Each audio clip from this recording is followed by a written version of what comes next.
Hi guys, oh my god, it's time. It's time to dissect some bullshit. I should put on some music. But, this might work. Yeah, so someone sent me this. Let me tweet about this.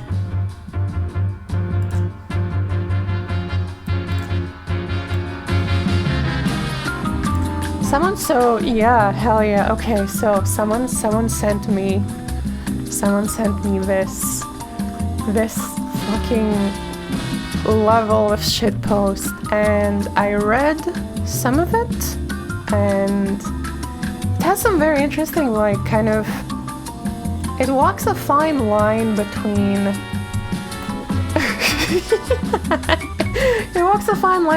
like saying something and not saying anything, and also a fine line between like kind of having an idea of what's happening but actually like taking it completely the wrong way.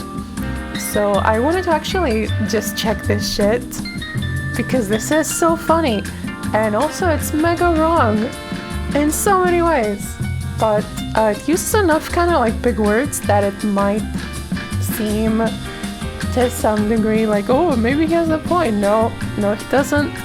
He doesn't. Let's begin. It's gonna be terrible. Okay. GGP or rollback netcode is a scam. Hybrid next to real-time netcode is the future and best ever devised. By Omega Profit. Let's take a look at this guy. Let's kind of stop this guy because I don't know. Like, this is kind of like a big account, right? Like,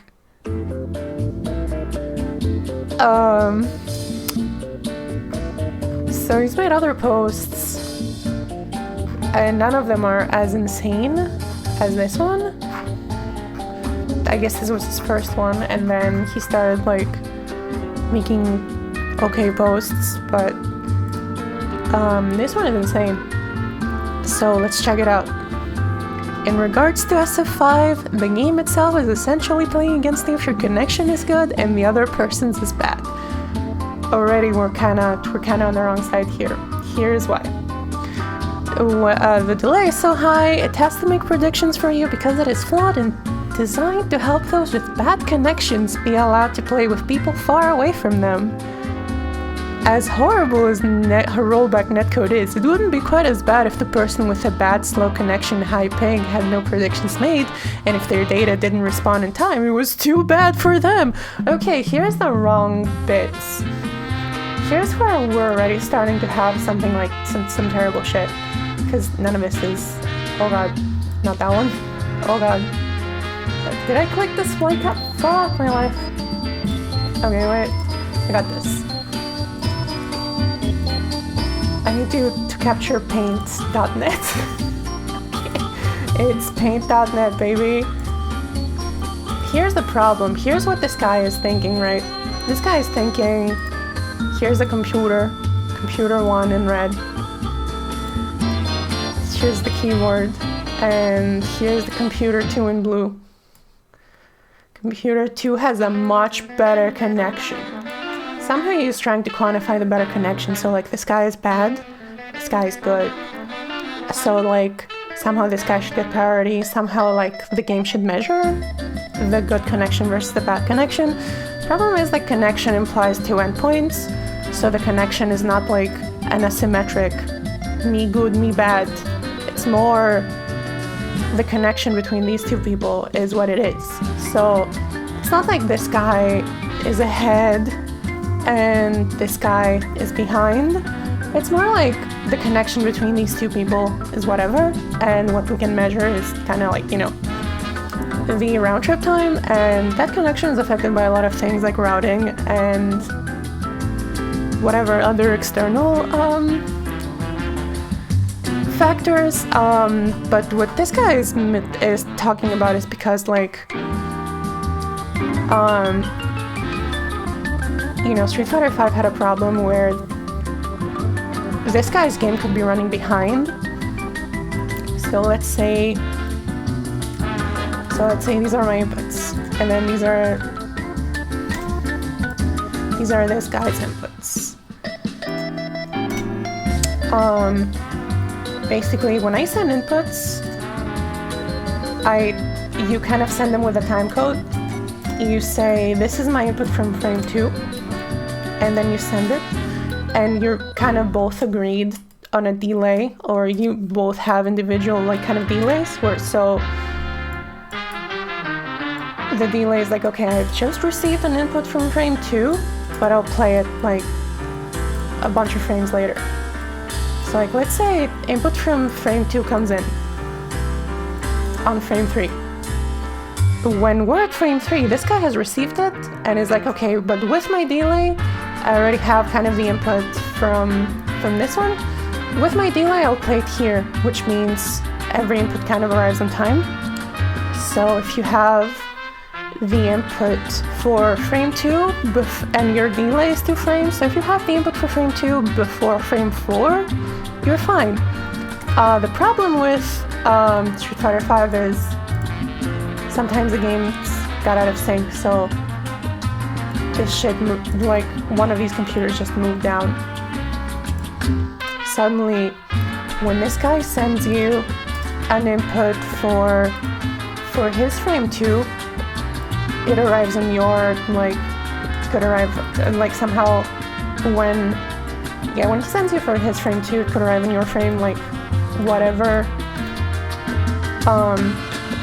It's super dumb. And so all of that shit arrives way delayed on when you're emulating your frame 3, he's emulating, he's like, oh, this one's ahead, this one's behind. So when you're emulating your frame 2,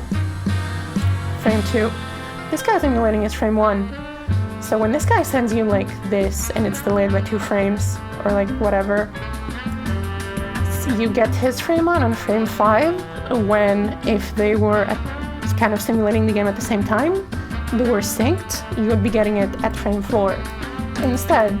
So basically, because one of these games is running ahead of time, it means every kind of input that this guy receives is delayed by that amount of time. And since Street Fighter V kind of does that for like, I don't know, the delays seem to be like 2-3 frames, at least the desyncs, and you could have the frame 1 or like, you know, frame 3 input arrive on like frame 6, and then that fucks up your delay completely. You have to go back and then re-simulate all that shit. It's whatever. That's kind of what this guy's trying to talk about, maybe, but he's going about it in such a weird way. He thinks like the slow connection is actively messing something up, and that's not how it works. Anyway, let's continue. And yeah, so they're like, so he's like, if the person with a bad connection had no predictions made, so like, if the guy in the blue was like, or like the guy in the red just kind of ignored this guy, and we took what the guy in the red does.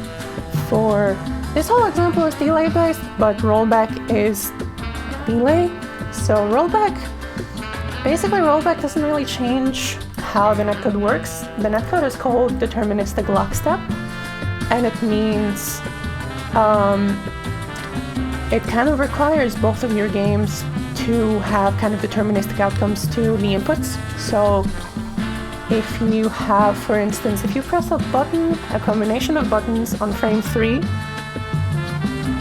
it will always do the exactly same thing, and on both machines. So all you have to do is send inputs left and right, and that's it. That's kind of delay based, and that's also the basis of rollback netcode. Rollback netcode is basically just in deterministic lockstep, if you go to a frame that you don't have inputs for, so I'm on frame, God, I have to move this back up. Okay, I'm on frame like 3, right? I'm here and I want to move to frame 4, and I don't have the dude's input for frame 4. We have like say a 2-frame delay, so this guy's fucking inputs was expected to arrive here and we're gonna play it here, but actually it's kind of slow. Something happened. It would arrive like somewhere here, or like a bit late. We can't actually move to frame 4. Deterministic lockstep means we wait. We just kind of wait, we pause here, and then we get the input, and then we can continue. And that's kind of the source of hitches for delay-based games. That's why hitches happen. You're expecting an input on this frame. You need the input to kind of simulate that frame, otherwise you might go out of sync, and you don't have it, so you have to wait. The thing, what rollback does is like, we go to this frame, and it's like, do we have the input? Yes, no, no. Okay, simulate this frame anyway. Do we have the input? Yes, no, simulate this frame anyway. So we keep simulating frames and just assume the input from the other guy. The other guy was holding, like, right. God, this program sucks. The other guy was holding right. And we're here and we have not gotten how further he has, you know, this input and this input. We don't have them, but we know his last input was right. Let's just assume he kept holding right. And that's it. And then just simulate the frames like that. And when we actually do get the input for this frame, we're here. So what do? We go back, and then we re-simulate every frame and make sure that this frame is accurate now. But it's basically like we're looking ahead, we're kind of just letting the client simulate the game on their own, even without kind of valid input from the opponent, and we're just like, when we do get the input, we go back and then re-simulate. So that's rollback netcode. It's basically delay netcode, but it lets the game kind of advance even when we don't have valid data. And what exactly is Blitz netcode? Blitz rollback's not rollback. Anyway, we'll get to that. But Blitz netcode is in a way how like FPSs do their netcode these days, where they don't send inputs, they sync state, but we'll get to it. First, we're doing this fucking copy pasta. Just a second.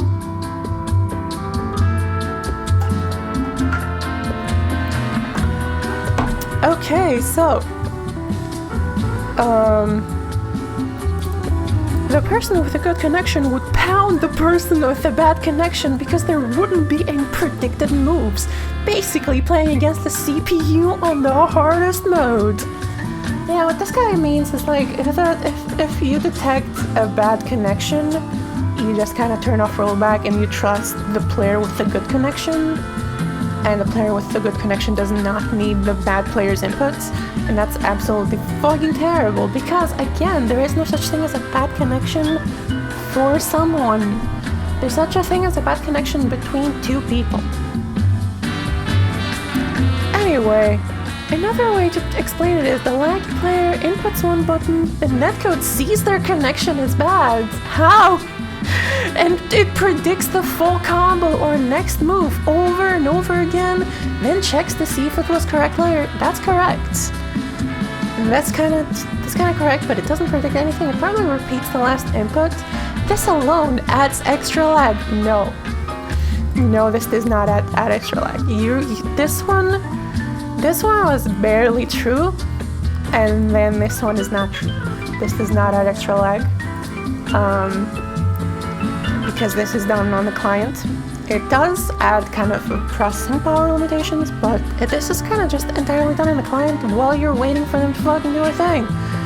When the delay is high enough, there is simply not enough time for the game to verify what the next set of button presses were. Actually, when the delay is high enough, that's exactly what the fucking game has enough time to do. Probably means the ping, but this guy... They start teleporting because the game is constantly checking the real inputs against predicted ones. This is true, but I've just explained it. It's because one guy's game is running behind and we don't actually have the real inputs. Game is not teleporting, game is not running bad because we have to do so much checking because of the predicted inputs. The game is running bad because we don't have the other guy's inputs. That's just the thing, we don't know what the other guy did. So when they stop teleporting, it's because we received their inputs a bit late. He's cracked the code, let's fucking go, yes. Often the predictions are used, not the actual inputs. That's not true. So not only are they, what the fuck does this mean? Do you mean like the game just throws out the actual buttons and just use the predictions? Oh my god.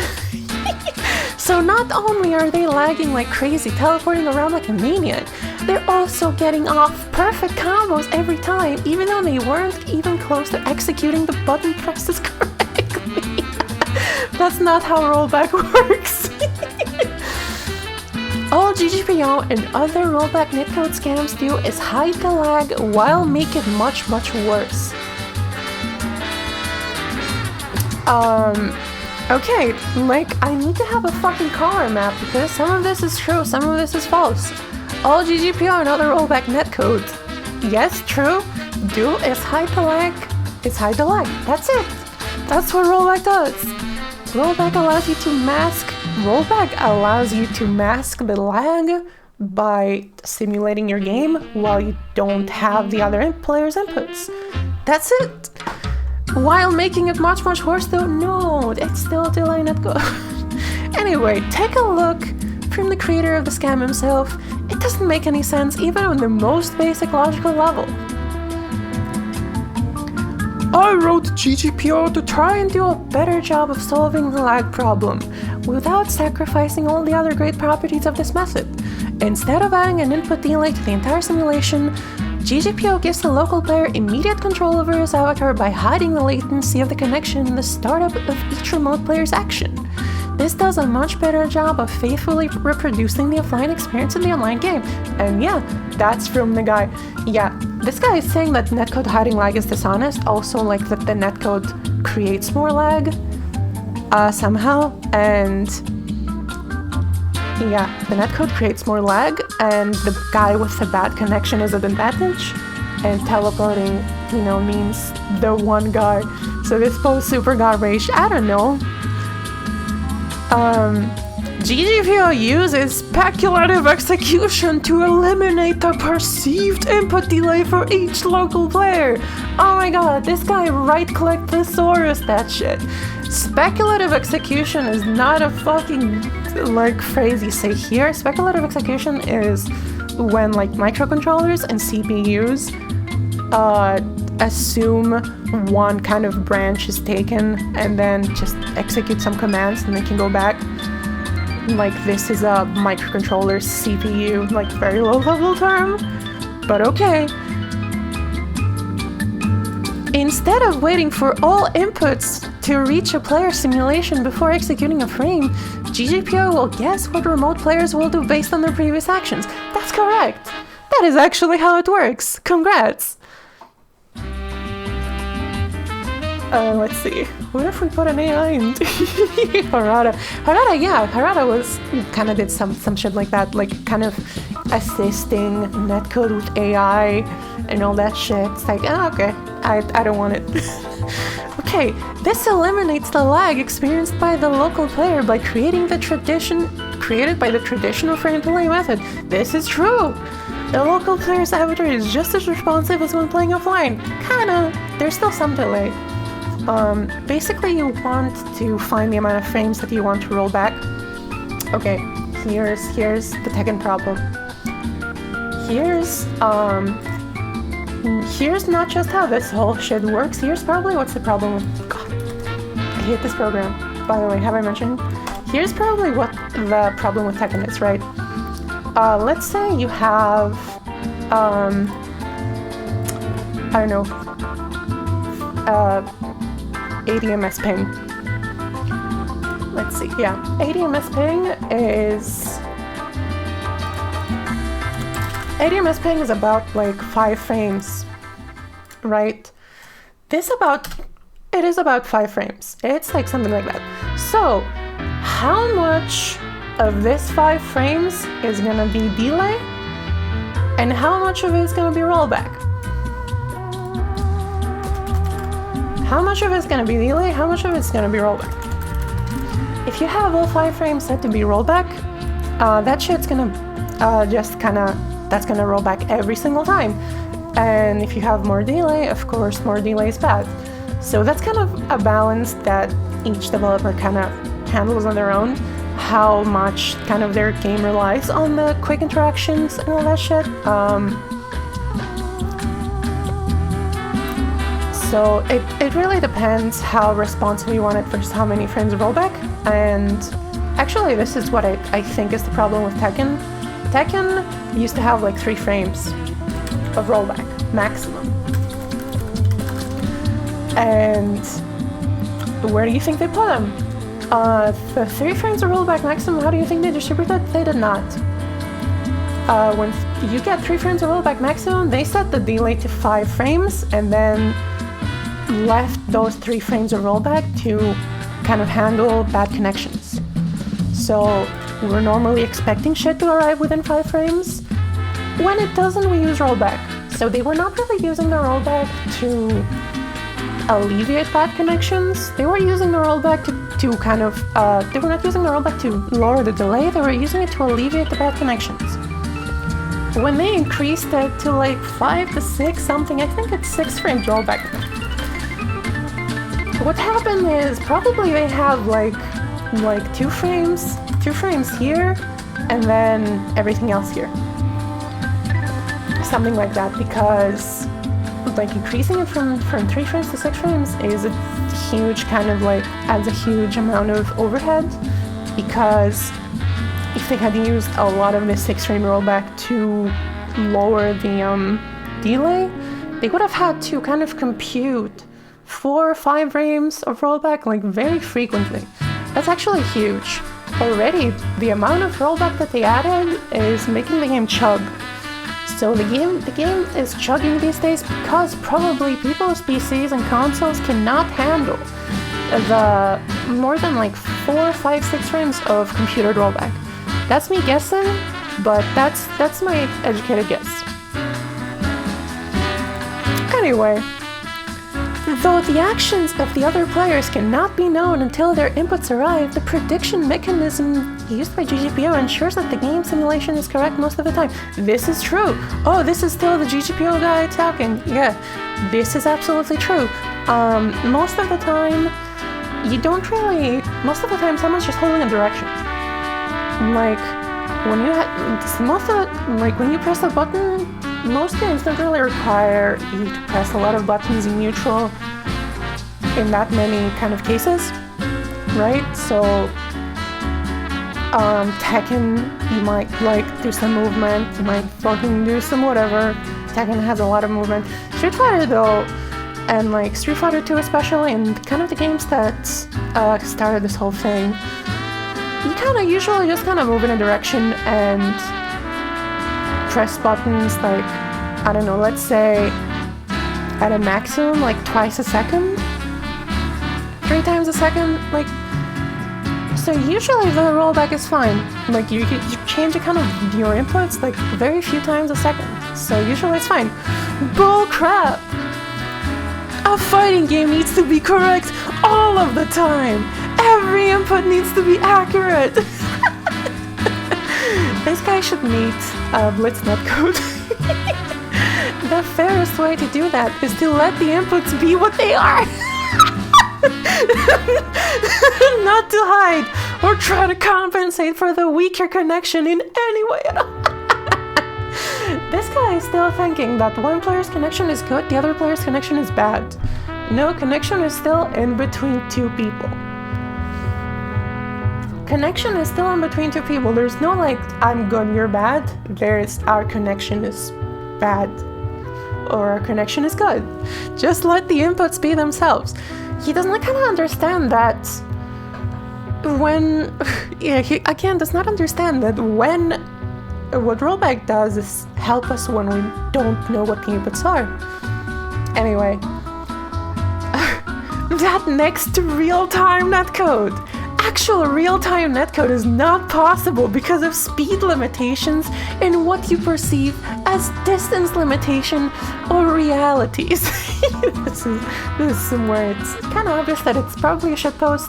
If you humans could produce data signals that travel from any one place on Earth to any other place on Earth, that entire distance with one signal, it would be essentially as close to real-time as possible. You're not intelligent enough to do that yet. I'll just let this one speak for itself, though. I don't need to say anything. However, even with the technologies you already have, you can come close to mimicking real-time netcode. You need to create your own TCP/IP and UDP hybrid system for your netcode. This is where the technical shit comes in. It's actually quite simple. Humans are incredibly stupid now because of all the poisons you consume. Multi-core CPUs help the situation even more. Developers, for the most part, completely ignore them and their benefits. This is true. This last bit is true. Unreal Engine, not really good at doing shit in parallel by default. At Returnal, we had to do so much fucking shit to get the async stuff to work properly. Just Unreal doesn't like it. Anyway, multi-core CPUs help the situation even more. So you think like having more cores is like makes the netcode go faster?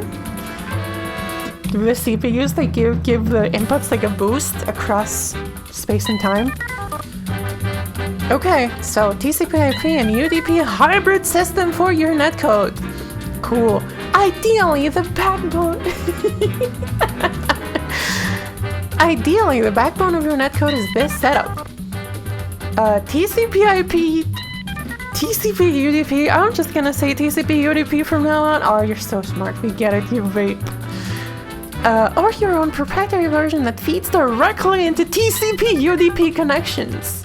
I think you humans call them pipes or pipelines. Actually, we don't.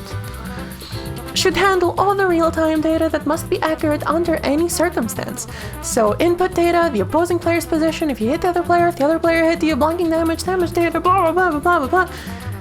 He's describing Blitz netcode. Aside from the input data, he's now describing Blitz netcode, but like the best version of Blitz netcode, and that's still shit. Anyway, we'll talk about that. If you want extra real-time netcode, then every single piece of real-time critical data should have its own TCP/UDP connection. If you don't know what that is, it's an open direct connection between two modems, basically. You need to create an order of importance, obviously based on how critical each individual type of data is. These take top priority. No extra header information is required, just where to send the data to the application layer, then transfer it to software level, your netcode within the game. All of this is nonsense. Here's how netcode works. Very simple baby shit, okay? All of this is absolutely not. Just install more modems? Yes. Cool, so here's my modem. I only have one. Here's the antenna. Here's your modem.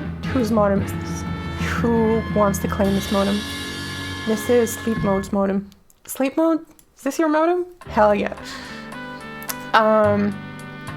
Generally, we don't really connect these directly, you know, there's internet pipes in the ground, whatever, you know, these go through a bunch of stations to be routed and whatever.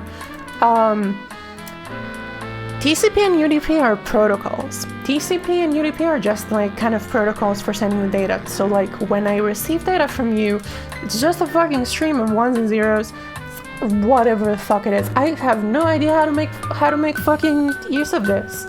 TCP and UDP are protocols that kind of... Ooh, you're right. You know what? That actually makes the antennas touch better. Thanks so much. Cool. They'll kiss eventually. When I send you something, I send you it with some kind of protocol, something that says, here's kind of the outline, here's kind of how the data is structured in here. And some of these protocols also have kind of additional stuff. TCP, for instance, will establish a connection and will send multiple messages back and forth to make sure that you have received what I sent you. TCP kind of guarantees a few things. TCP guarantees that if I send you something, you will receive it. TCP also guarantees that if I send you two things, one after the other, you will receive them in order. How does it do that? A bunch of communication back and forth and a bunch of kind of messages and like a lot of shit. This is why it is slow. It is slow as fuck. When you send shit through TCP, it can take so much fucking time to arrive. You might think that when you're having a fighting game, getting all the inputs reliably means you should use TCP. Reliably and in order, let's go. No, it's slow as fuck. You'll receive them like 20 fucking seconds late. Not that much, but you will generally receive them late. UDP instead is like, instead of kind of the back and forth, UDP is like kind of like a stream. Damn, this isn't Paint, so I don't have the fucking, the spray tool. Whatever. TCP is like, yeah, sorry, UDP is like, I'm just gonna send you shit. And it's really fast. UDP does not guarantee that you will receive it. UDP does not guarantee that you will receive it fully. UDP does not guarantee that you will receive it in order. So you might get frame 12 first, and then get frame 10, frame 11, you know, all that shit. But actually UDP is so much better because you receive these things fast. So what fighting game netcode should be is we periodically send each other which one was the last frame that we have from each other. So the last frame I have from you is frame 11. Cool. I'm at frame 20. So like worst case scenario, cool, I will fucking send you, I will vomit at you every input from frame 11 to frame 20, all of them at you, until you tell me you have at least one of them. Until you tell me that you got frame 12 and 13 and 14 and shit, and the inputs are gonna be like, you know, the inputs are gonna, fuck, did I do?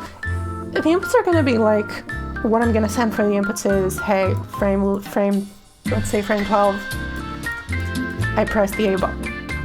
And then also had this.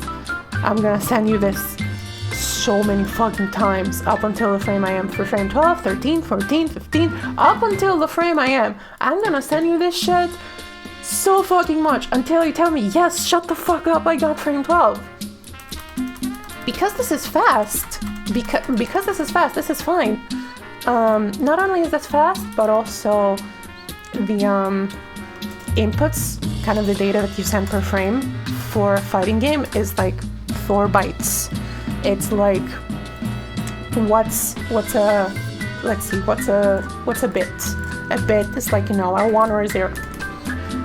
What's a byte? A byte's like 8 1 zeros. Okay, cool. So, in these eight zeros, this is 1 byte. 1 byte is fucking whatever. In these 8 zeros, I can encode, have I pressed A? Have I pressed B? Have I pressed C? Have I pressed D?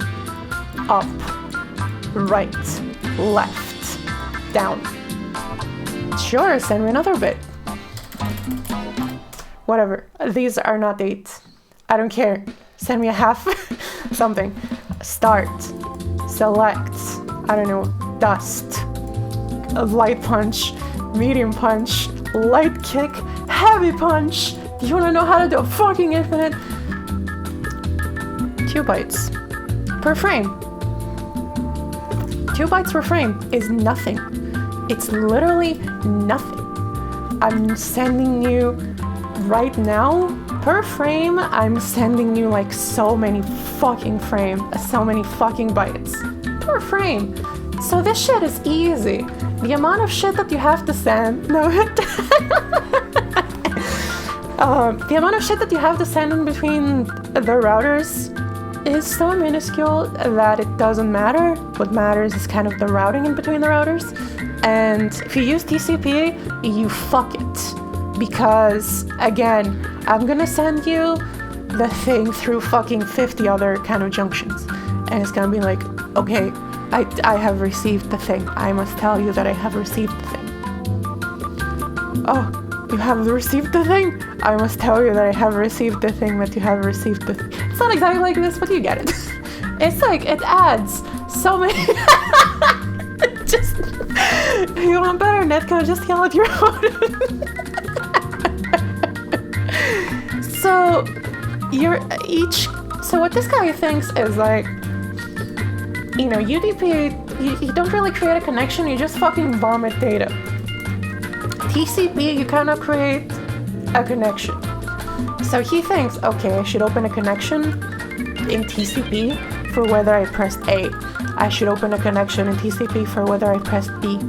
I should open a connection for my position, whether I hit someone, and then just like send these multiple times, like send all of this individual kind of data, just keep sending it. And that's terrible. Why? And the reason netcode works is because we can just send the inputs. We don't really need to send what's the position if you hit the other player, if the other player hit you, blocking data, damage data. You know why this is bad in peer-to-peer? Because I can fucking hack my game to say the damage was 3,000 billion. And your game takes it and it's like, okay, I guess I'll die. So we're just sending the input. There's no way to like hack unless you kind of like read the state on your machine and do whatever. There's no fucking way to like, you know, go out of sync. If you're relying on the other person, here's a teaser for Blitz Netcode. If you rely on the other person to tell you their position and that shit arrives late, I will have your position like 3-4 frames late. We're officially out of sync, baby. Let's go. Your code should use then, if we assume a 4-core CPU, 3 cores for the real-time critical data based on the order of importance you already created. Bro, sure, I don't need 3 cores to see if I hit someone. What this guy is thinking, like, this, we should put all the cores to fucking pump data in the netcode. And then the netcode will send it. Pump data across the internet. It's like, that's not how it works. We already have the data. We don't need the cores. And 1 core for non-critical data. Okay. And obviously, graphic calculation should be sent to the GPU. That's really not much of a netcode matter, though.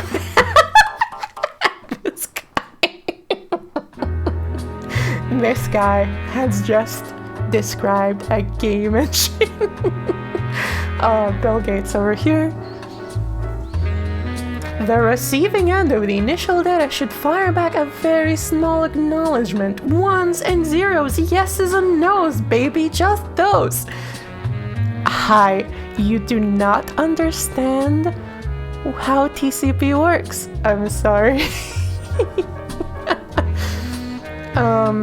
That's not how TCP works. TCP just sends so much shit, and sure, fire back a very small acknowledgement, 1s and 0s. So he's trying to kind of optimize the amount of data sent back and forth, even though he's like bloating it so hard by sending positions and hit data and all that shit. That's not how TCP works, and also you have to like mark the 1s and nos, yeses and nos. Let's say I sent you input 12 and inputs for frame 12 and inputs for frame 13. And then you send me a 1. Okay, you send me a 1 for like which one? Is that for 12? Is that for 13? Yeses and nos, baby, just those. The critical data now has to be received. The fact that they have a slow connection does not matter. If they send back a reply they didn't receive the data correctly, it gets sent again, but on the sender machine it's verified anyway as a hit or whatever the case may be. He's describing Blitz Netcode! Basically, he's like, okay, the netcode should pick the guy with the quote-unquote better connection and trust their game. If someone's like falling behind, whatever, I hit them on my screen, I should hit them on their screen too. The person with the worst connection should never be accommodated for, never be compensated for. Their connection and PC's capabilities are what they are. Don't ever try to hide them. I have to say it again, there's no one with a bad connection. There's a bad connection between two people. And this guy is like, we're gonna desync, but in my favor. I pay Comcast like $100 a month. If we're gonna fucking desync, it's gonna be what's on my screen. You know? My screen. What about the UDP connections? What will they do? I just described TCP connections for fighting game data. Sucks. It's all UDP. Well, they handle any non-critical data and pre- and post-fight data. For instance, the score isn't really critical data, is it? Lol, no. If it gets calculated 100% accurately, it doesn't really matter too much. Dude, you're creating so many problems. It's like, we're gonna send all the fucking data. And, you know, other stuff, we don't really need to do that well, like the score. That can be UDP, it's fine. A lot of statistical data is in real time. He's talking about data that does not fucking need to be synced either. Like, statistical data isn't real-time critical data, to be honest. This kind of data can be sent in larger chunks without any regard for order. Hey. You really don't need to send these to the other player. I mean, there's a server that will just do that shit for you based on, you know, the matchmaking server will do that shit for you. Anyway, if a significant delay on any data is required, this is the type of data that should get delayed to not interfere. Don't! you don't get to pick which data gets delayed. That's not how the internet works. That is not how the internet works. You can't be like, don't delay this data, delay that other data. Don't delay this data that I'm sending through the slowest fucking protocol known to man. Delay this other data that I'm sending with the really fast protocol. You could even keep the score data on the player's machine until the match round is over with, then send it. Oh my god, he did it! He found out how they do it! That's exactly fucking... You don't want to waste bandwidth on non-essential pieces of data. What do you think? Dude, we're just sending inputs right now. We're just sending inputs. And you want to send everything else. You want to send positions, you want to send all that shit. So you're like multiplying the bandwidth requirements by like 2,000. But you don't want to waste bandwidth with a non-essential piece of data. It simply isn't that important. Yeah, the problem is here that he thinks fucking like he thinks we can keep in better sync by sending more data. That's not true. A deterministic lockstep just needs a few data to stay in sync. That's it, my man. And yeah. How do you handle input lag? Well, you sure don't arbitrarily grab a number out of thin air and say this is it. Actually, we don't grab an arbitrary fucking number. Let me show you how it's done.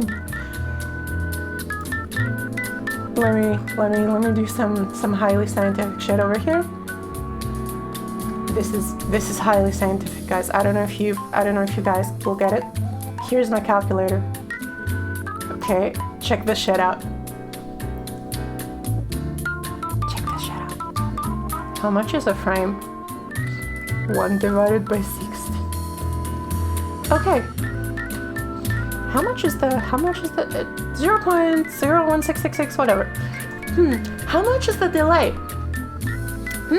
The fucking ping in between us is 0.08. It's like 8 milliseconds.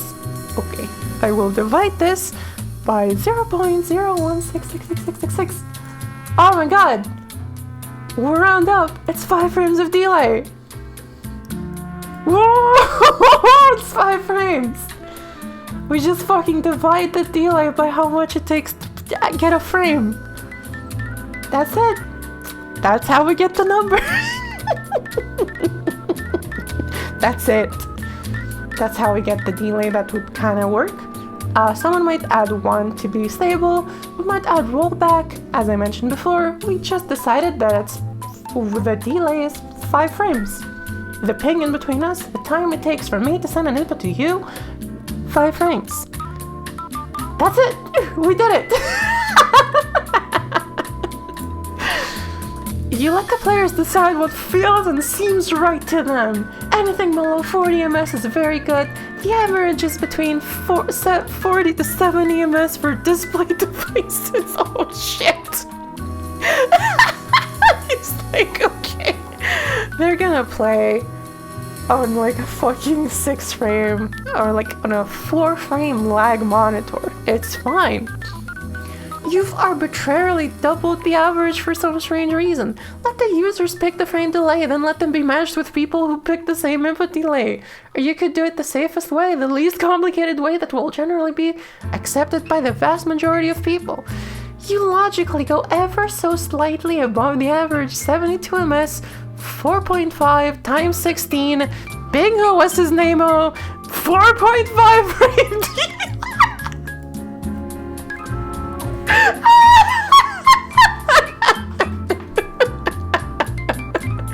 4.5 frame delay.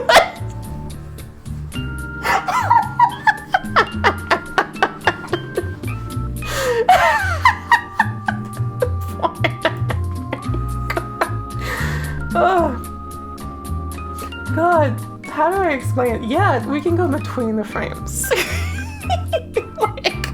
The delay isn't kind of an amount of time, the delay is in frames. You can't have 4.5 frames. The delay is something the game does. The game delays your inputs and presses them on like this amount of frames after. Why? So that it has time to receive the inputs for that frame. So if it takes like 5 frames for your inputs to arrive, we'll delay the inputs for 5 frames. So your input from frame 2 will be pressed in frame 7. It will be late, it will be pressed late, but we want to guarantee that by frame 7 we have that input. That's it. What was it called? It's called a fucking... God. This has been a computer science thing for a while. It's called playout delay buffer. Whatever. Anyway, funny. The vast majority of people are gonna fall in that average range. 1 to 2 frames less isn't all that noticeable, nor is 1 to 2 frames extra. Yeah, it is. Actually, like, you think 6? 6.5? You think like 7 frames is not noticeable? Okay. But it's good to kind of give the player kind of the option for rollback frames. But rollback is a scam, so we're not gonna do that. Pros will likely get TVs and monitors with the lowest input lag they can possibly find because it in turn,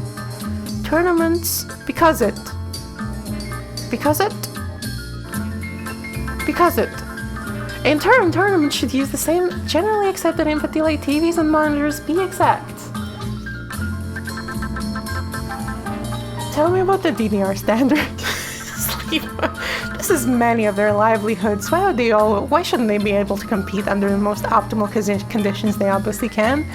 They should be able to play against their friends who are also likely pro players, set it to 3 or 4 frames input delay and expect the same tight range at a tournament. This guy wants the tournaments to have 3-4 frame delay monitors. Okay. This is where it kind of goes off the deep end. Hi, Tony, who just came in. You just missed the talk about TCP and UDP, about how rollback works, netcode works. Now it's just the rambling of a madman. To reiterate the main points of GGPL being a scam, socialist netcode does not work for good online fighting games. Like all socialist scams, it tries to be inclusive at the expense of those who have better or more. Again, this guy thinks, there's one guy with a bad connection and another guy with a good connection. The guy with the bad connection's fucking it up. Again, it's a connection between two people. It's not my connection and your connection. It's a connection between two things. It rewards those who have worse or less. No, it doesn't. Cause he thinks like, do you think this guy knows about EFC? No. This is Street Fighter. This is Street Fighter Reddit. Everyone who goes to Street Fighter Reddit probably doesn't know. Probably sees Street Fighter as like the persona. It's like, oh, it's Street Fighter 5. That's a fireball? That's like Street Fighter 5. Holy shit. In the process, it creates an unfair online environment for everyone one or another, except under the most ideal conditions. Again, the problem is like Street Fighter 5.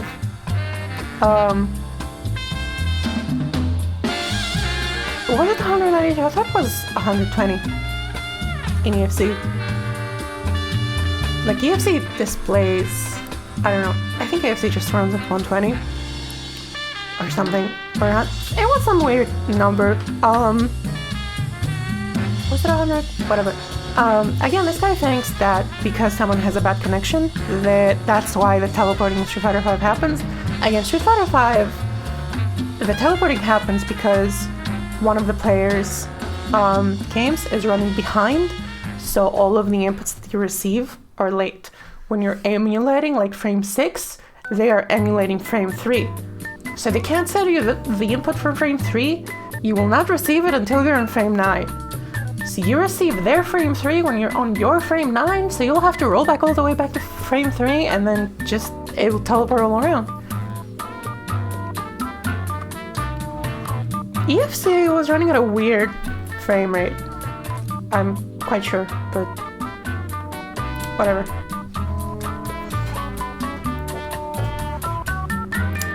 In the case of the most ideal conditions, it isn't necessary and adds latency and extra calculations for the sake of adding latency and extra calculations.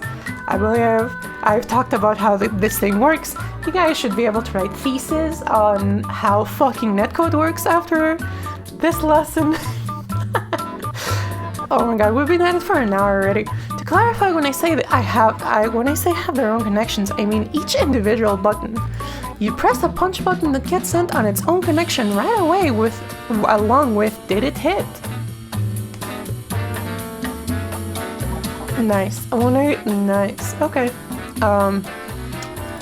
You press the punch button that gets sent on its own connection right away along with did it hit. Again, we're not really sending like 1 byte. We're sending fucking 2 bytes maximum. We're sending 2 bytes of data to say, here's all of my fucking buttons. And then you check in each individual bit, and then you reconstruct the inputs. That's it. You press a button again. Oh, so you press the punch button down that gets sent on its own connection right away along with did it hit. This guy, yet again, is describing Blitz Netcode. We'll talk about that in just a tiny bit, but when I trust your game to tell you if you hit me, that's bad. One reason that's bad is because you can cheat. You can just always send me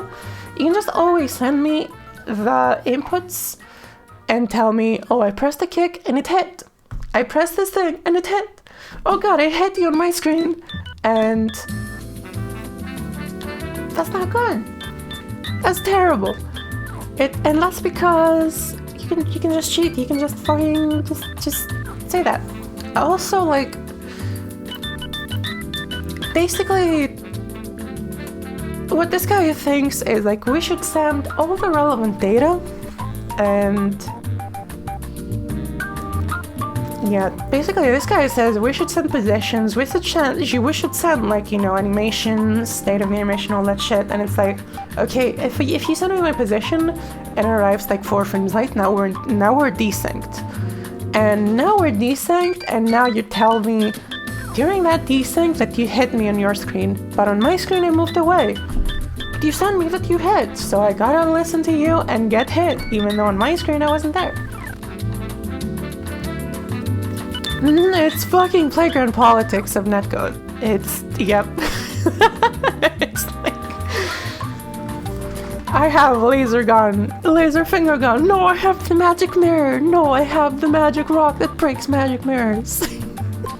You press D-pad down, immediately descend on its own TCP connection? No. When you say TCP, you can't also say immediately. That shit's gonna take a bitch ton of time. Because you might receive it, again, and then you're gonna have to send a message that you received it. You're gonna have to do like some checksums to see that it's correct, send back that thing, I gotta acknowledge it, I gotta send if it's correct. One of these acknowledgements might get lost, so we're gonna have to do this whole fucking thing all over again. We gotta keep sending messages front and back to make sure that you have received this. In order. In order means, while we're doing this, your other inputs are fucking up. If it worked for Quake back in the 90s, I'll talk about that. Because Quake had delay netcode. And I didn't send shit in TCP, by the way. Probably sent everything in UDP again and made sure that everyone got it just by sending more of it. But yeah, TCP, not good for this shit.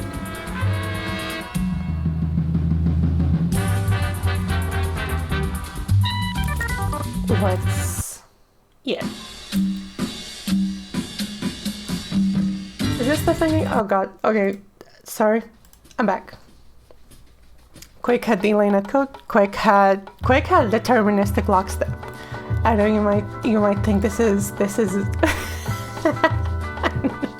I know you might think this is weird, but actually the game was deterministic.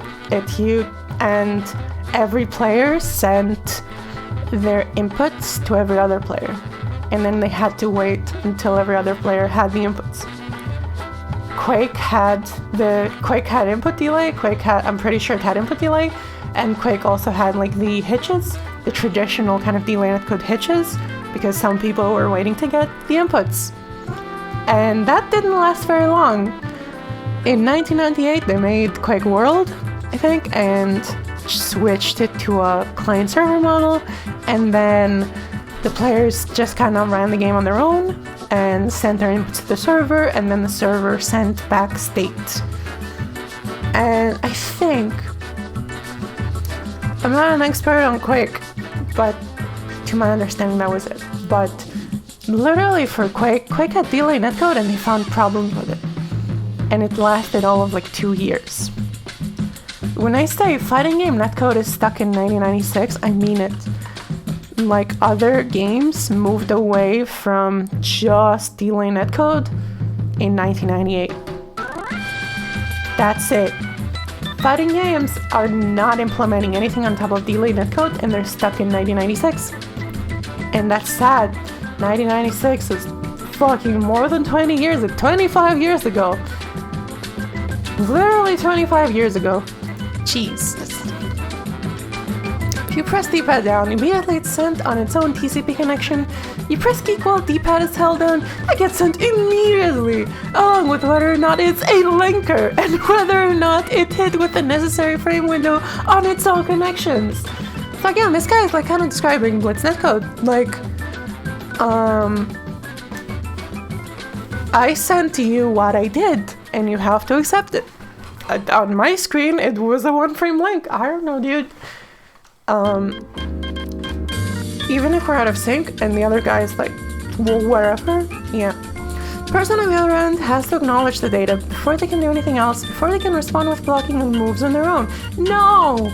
Dude, the person on the other end, both are people on the other end, so, like, they have to acknowledge the data. So, like, you have to wait 3 frames to, like, I'm gonna tell you I fucked you.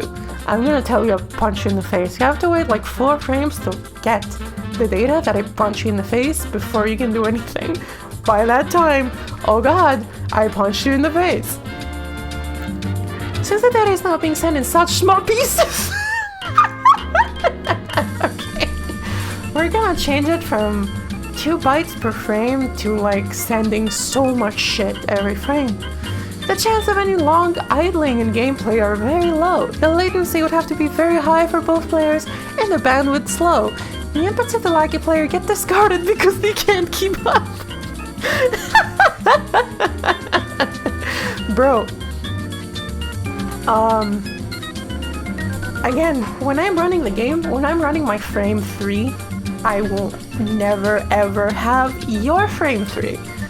Like when I'm running my simulation and I'm on my frame 3, I will never ever ever know what you did on your frame 3. That's not, because there would need to be like 0 latency. This will never happen.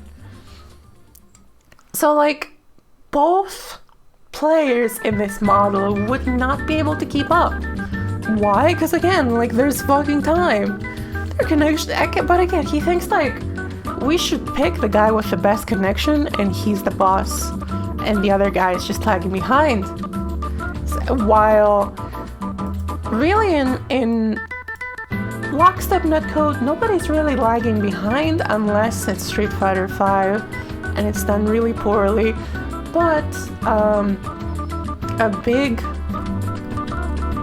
kind of requirement for this kind of netcode is to keep both clients in sync. So make sure that they're emulating their similar frames in roughly similar times. Within 1 or 2 frames is fine because the delay and the compensation and shit fine. And you can kind of periodically send messages that say that where every player kind of sends a time code and tells you where the frame is. So let's say at exactly 8 a.m. this morning, I was in frame 600. You receive it and you're like, oh god, I was in frame 598. You can run the next 2 frames like a bit faster or like you can skip a frame or 2, like a frame now, a frame later, and then just render, kind of skip, or have the other guy kind of like wait a bit to resync if the kind of discrepancy is too big, so that you're doing roughly the same thing at the same time. Keep in mind that not all of them will be dropped, because since they're individual inputs, there won't be any screen freezing allowing the slower connection to re-establish itself. They will simply idle on the other player's screen. Blitz netcode. You cannot reward bad connections, or people will do it intentionally on top of it already being rewarded by your netcode. People will lag switch, people will download or watch movies while they're playing the game on purpose to shit on already their subpar connection. Here are some very important things that you can do to create the best online experience for fighting games, since since you don't want to exclude those in remote places or with bad connections or in high latencies. You give players a couple of new online mode options: low latency mode and extreme low latency mode. You simply add extra frames to every mode.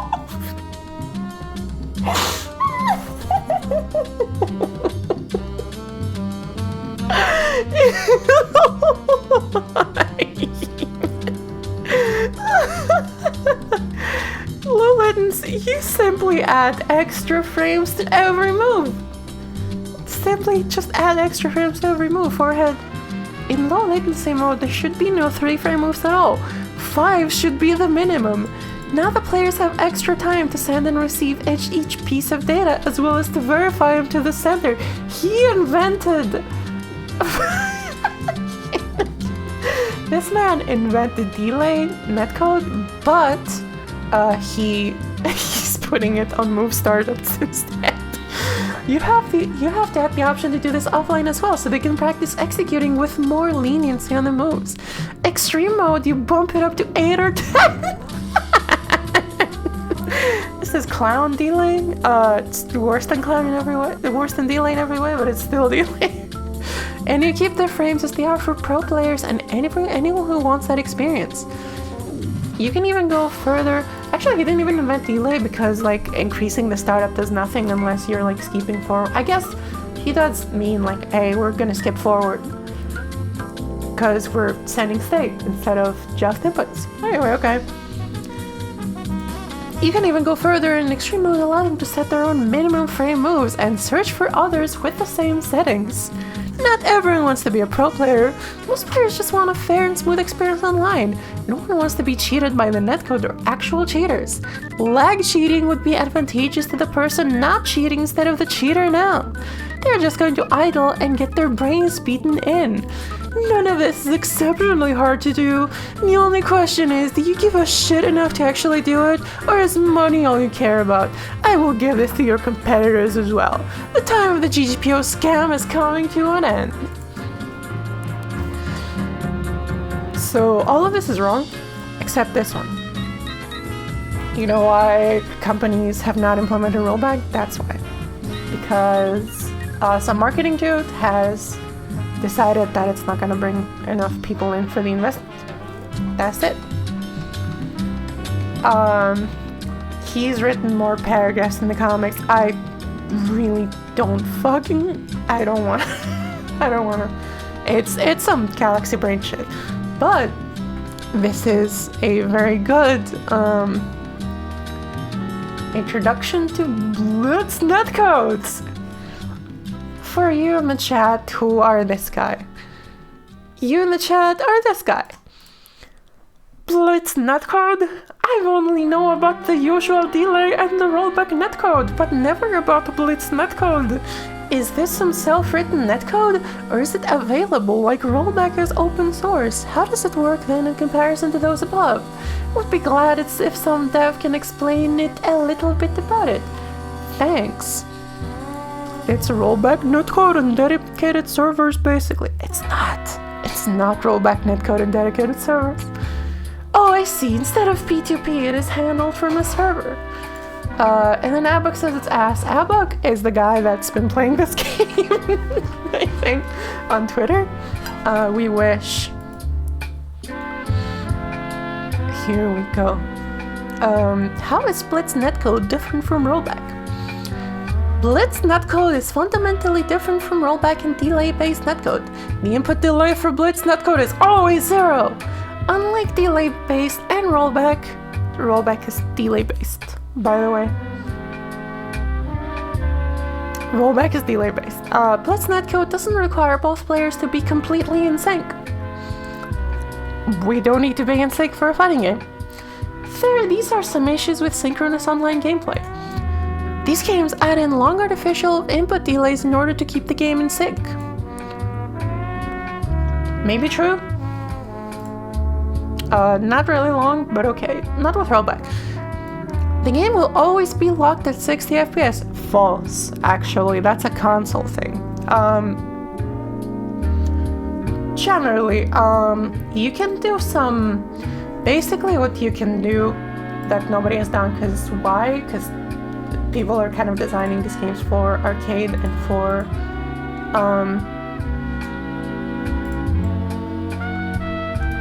consoles and shit. And generally you kind of want the frames to kind of matter, but for 3D games, something you can do and something that I actually want to try at some point, it's probably not really worth it, but what happens is, here's how games with rollback work. You have a game update. This is when the CPU kind of like, runs all the game logic. So it's gonna run it, and then it's gonna go and render it.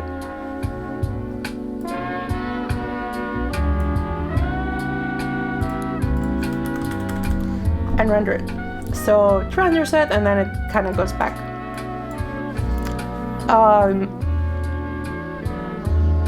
And the game update kind of does everything. What this is kind of delay based. What rollback requires is that you can run multiple game updates every frame, so that you can kind of simulate multiple frames for every rendered frame.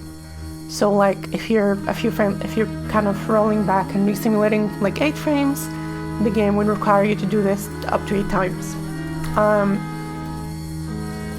But aside from, so basically these game updates are kind of running on a fixed rate almost.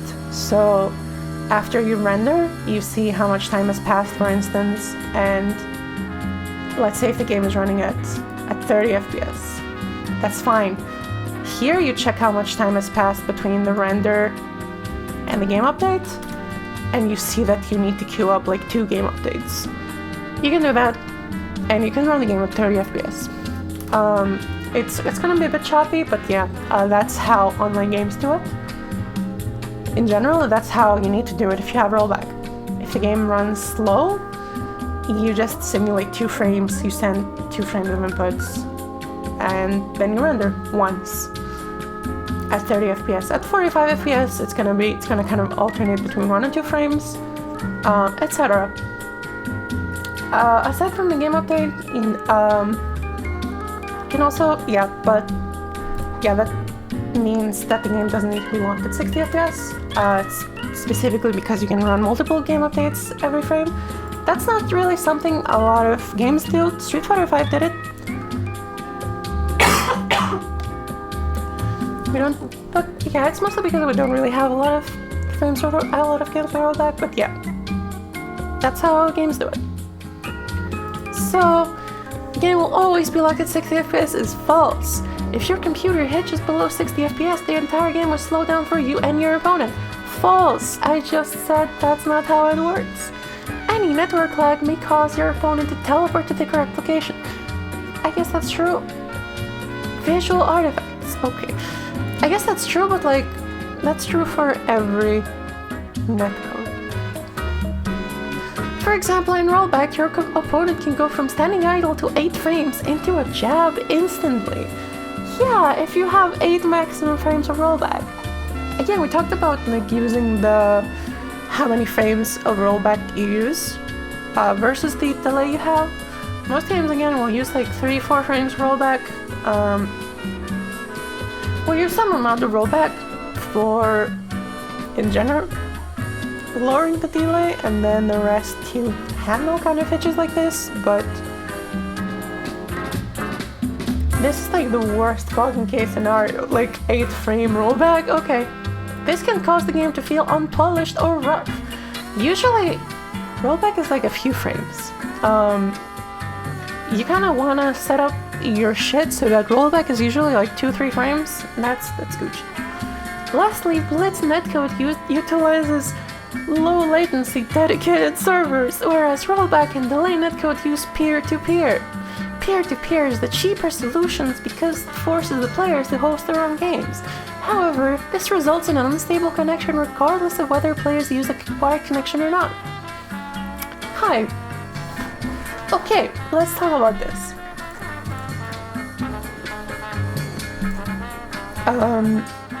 Sleep mode, maybe not here yet anymore. But Hunter, I think you're from Canada? So your router is kind of sideways. This your router. Okay. Direct connection. Cool. Here's a direct connection. Here's a direct connection. Cool.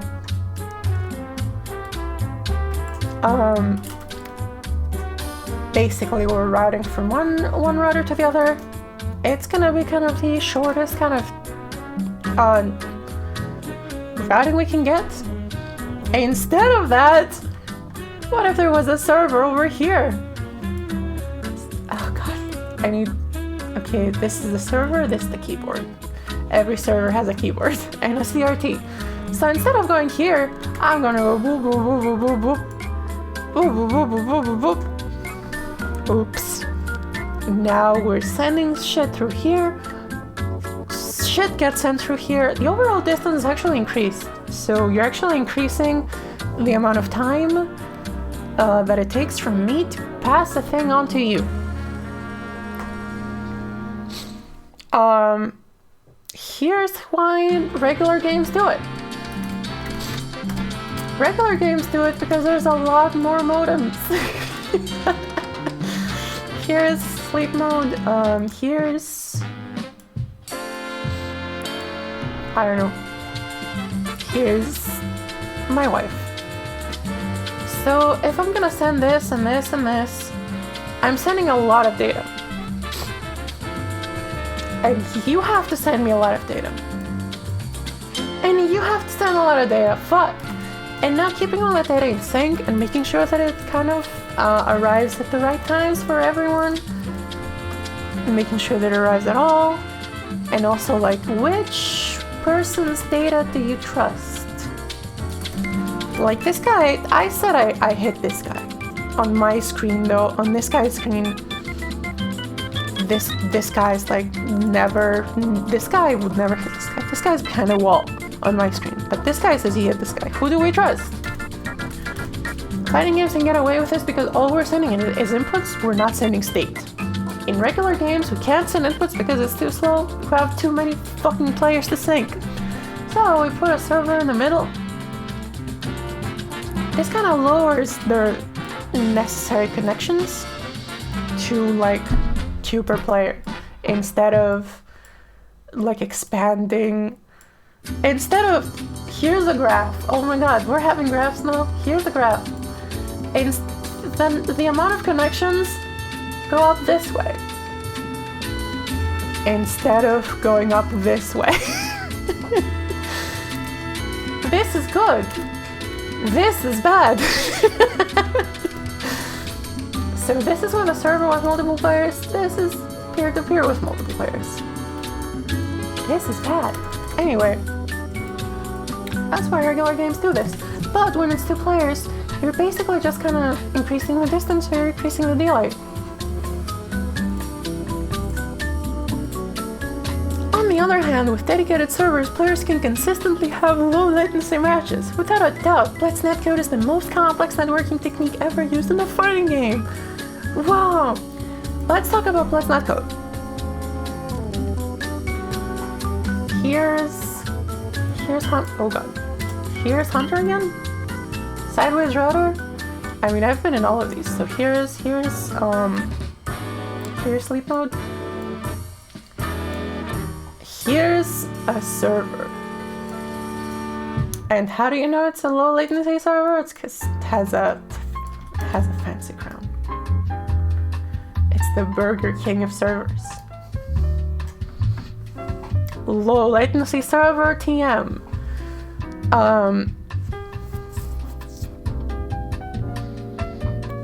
What Blitz Netcode is it kind of does away with the deterministic lockstep, meaning if I press a button on my screen on frame 13, it won't necessarily be the same thing for you. It won't necessarily even do the same shit every time. Why? That's because of some shit. Like, here's why modern games use this, right? Sending inputs is bad, but if they could, they would send inputs to the server, and then the server would simulate some shit and then send it back. Why they can't is because modern games operate on a lot of shit that's not deterministic. One of these things is floating point math. Floating point is, God, how, oh no. Sorry. This is the Burger King of servers, the low-paying server, the low-latency dedicated server. This is you, and this is sleep mode. Anyway, the reason modern games are not deterministic is because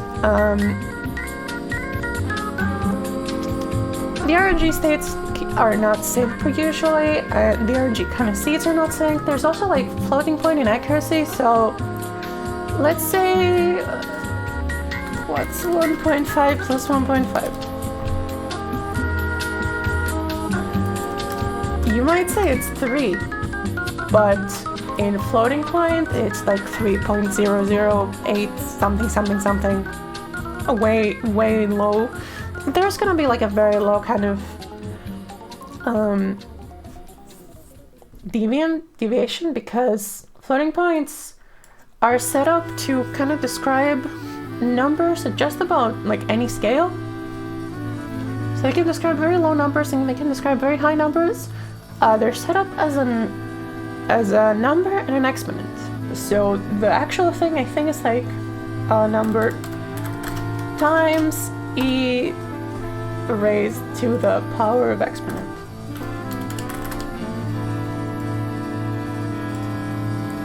And we encode the number, call them on TISA, and the exponent in like bits.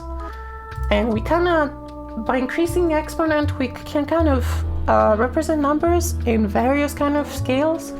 So we can represent billions, and then we can represent billions. We can represent like super big numbers, super small numbers. But that means like it doesn't really have a guaranteed kind of amount of digits that it can represent.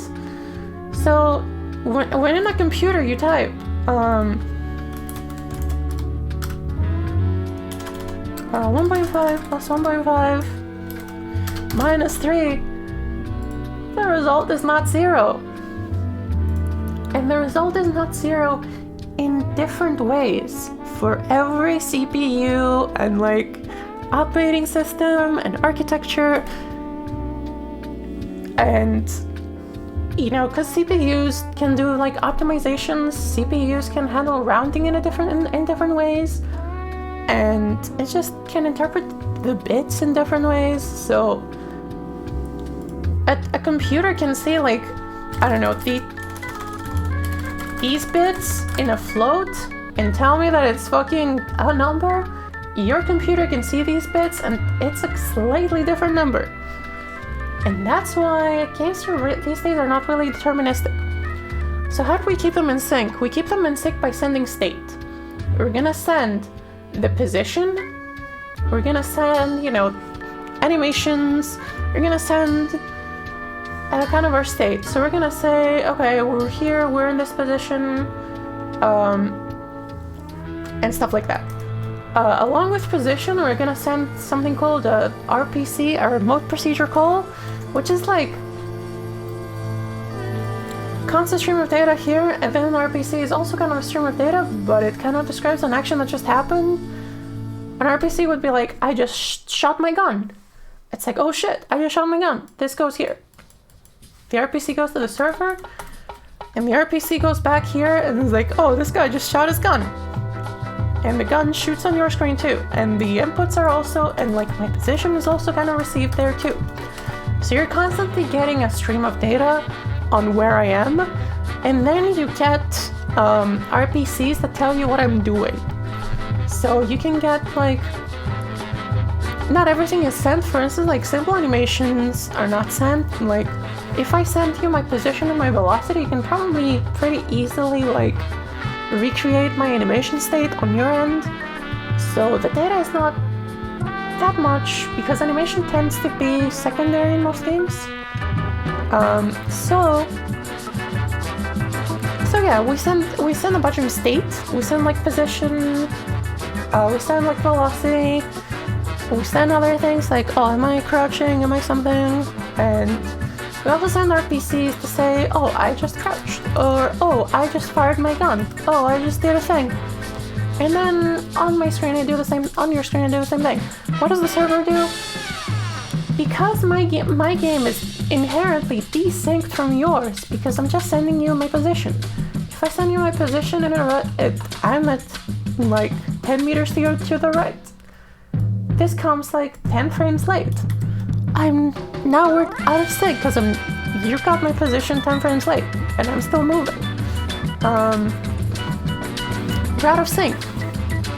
So we kind of need the dedicated server to have a baseline. You have like a version of the game we can trust. We don't trust me. We don't trust you. We trust the Burger King. We trust the Burger King himself, the dedicated server, the low latency dedicated server. So I send the server what I did. The server kind of calculates the shit, runs the state, and sends you what it has. You do the same thing. Server is constantly receiving and sending messages based on what it has done. I'm gonna take a tiny break. I'm gonna get some water. Just a second.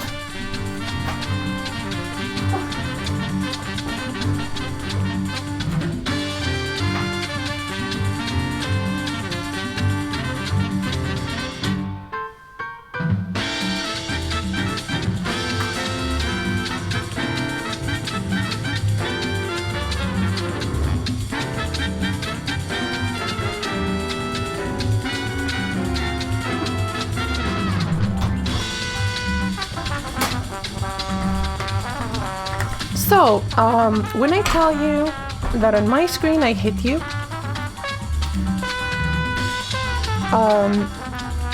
first of all, I don't say that. I say, on my screen, I say I shot my gun. And the fact that I shot my gun goes to the server. The server is like, okay, you shot your gun, you're aiming around there, let's see if you hit. The server decides if you hit, then sends back messages, sends back to you, yes you hit. Sends to this guy, yes you got hit. I don't send the server, I hit the other guy. And the server's like, okay, you did it. We send stuff to the server and then the server kind of like decides the outcomes.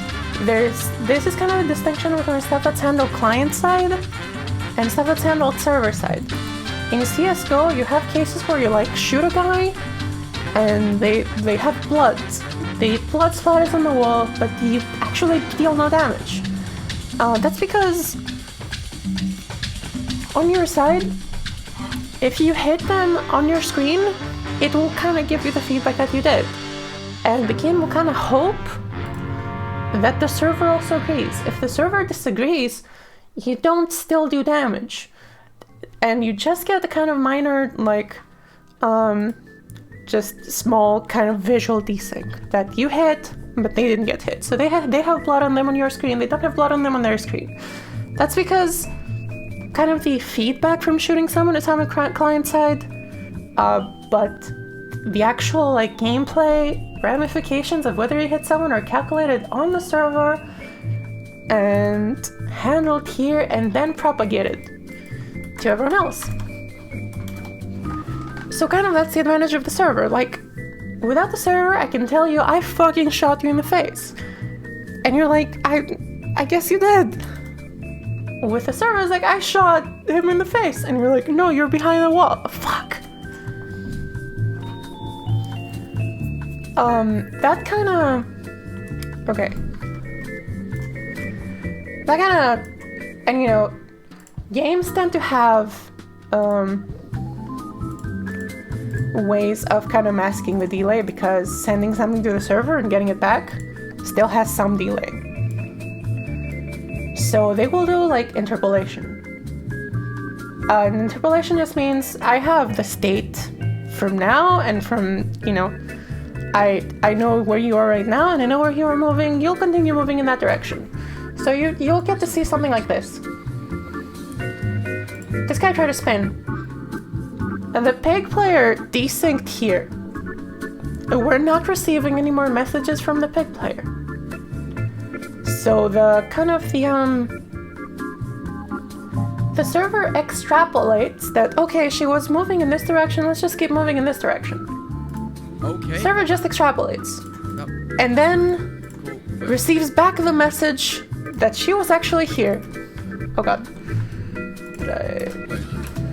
Receives the message right now that she was here and actually hit the guy and like that the guy could not have moved back. This is kind of a huge case where the server took like 2+ seconds to get the data and send it to the player, but it is essentially a kind of rollback, but instead of kind of rolling back and resimulating frames, it sends the new state. Like, you're here, and like the pig is there, and then the server is like, oh, actually the pig is here, doing an attack. Oh, and actually you got hit and you were here, and you could not have moved here because you were attacked here. So the server will just send you the state. Will send you, you're actually here. Will not make you go back and resimulate the frame. So it's not rollback, but it is a kind of sync. So this is kind of where they sync. And as you can see, like the pig player, the position is first synced, then the attack. They're mid-attack, but then the attack is synced. and then like the actual ramification of the attack is synced, because those two messages are just kind of out of, these messages are received kind of out of order, received a bit late at different timings, and that's how kind of modern netcode works. This is a very, very, very, very terrible example, because this again is like a 2-second desync between what the pig does and what actually happened.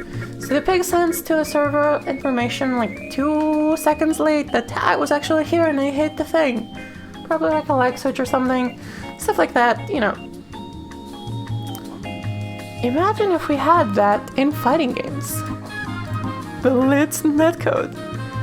Oh god. Hello, good morning. Blitz netcode. Enter Blitz netcode. Blitz netcode follows all of these principles. It does not really need to keep anything in sync. It just lets the player send data about what they're doing, and that's it. Like, it gets synced eventually in between, but like if I say I'm on my screen and I'm pressing the button, you're basically introducing more delay by having to send shit to the server and then send shit back. Fine, more delay, that sucks. And also, our screens are like desynced. So on my screen, you didn't hit me. Like, basically we now have 3 versions of the game. We have what's on my screen, we have what's on your screen, and we have what's on the server. This one is the most up to date, but it's also behind both of these. Like, these are ahead of the server, but are also inaccurate. And then at the same time, so like, the version of the game that we trust is this one. But for this version of the game to happen, I need to send you my state, and this guy needs to send it its state. But since in order for me to get what the other player is doing, it has to go through the server and through me, on my screen, this guy is always early. This guy is always like late. I'm seeing what this guy was doing like 10 frames ago. On my screen, I'm like 10 frames, I'm just seeing what this guy was doing 10 frames ago. On his screen, this guy is seeing what I was doing 10 frames ago. The server itself is like, and then the server is like 5 frames behind everyone else. So like, on your screen, you are later than the server, and I'm earlier than the server. On my screen, you are earlier than the server, and I'm later than the server. So basically, we have 3 games, and they're all out of sync. I cannot trust what I see on my screen because I cannot see exactly what's happening on the dedicated server, because that needs time to get sent to me. So we have 3 versions of the game. They are all out of sync. And the one we trust is the one we can't see. And that's the best assumptions for Blitz netcode. I could press a button, it will not hit on my screen, it will not hit on your screen, but it can hit on the dedicated server and I get the hit. Why? Because you might move like forward for 5 frames and then backward for 5 frames. The servers that you moved forward back in 5 frames and then I press the button, boop, you actually hit. Even though his initial move forward has not arrived to me yet, my button has not arrived yet to this guy. The move forward arrived, my button has arrived. On my screen, the guy is like, has not moved. On his screen, I have not attacked. On the dedicated server, this guy has moved and I have attacked. It's like, it's just fucking crazy. And modern games, you know, FPS games can deal with that because you don't really need frame by frame precision, but you still have shit like Peeker's advantage, right? If I'm next to a wall, this is a wall. This is Valerie. have nice hair. If I peek out of the wall, you won't see anything for like, I don't know, 10 frames. You just won't see me. But I will see you and I will press a button and shoot you. Peeker's advantage. So now imagine Peeker's advantage in fighting games. Blitz Netcode introduces Peeker's advantage in fighting games. It's not Peeker's advantage, but it's the same kind of principles that fuck it up. And that's with the best assumptions.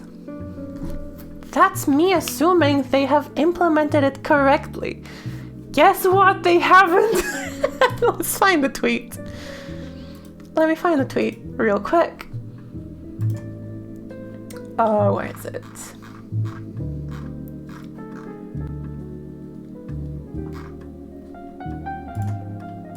Yeah, let's go.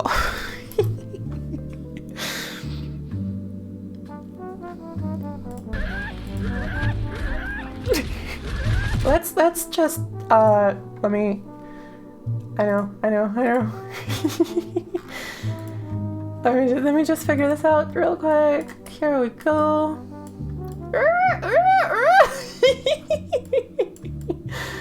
Okay.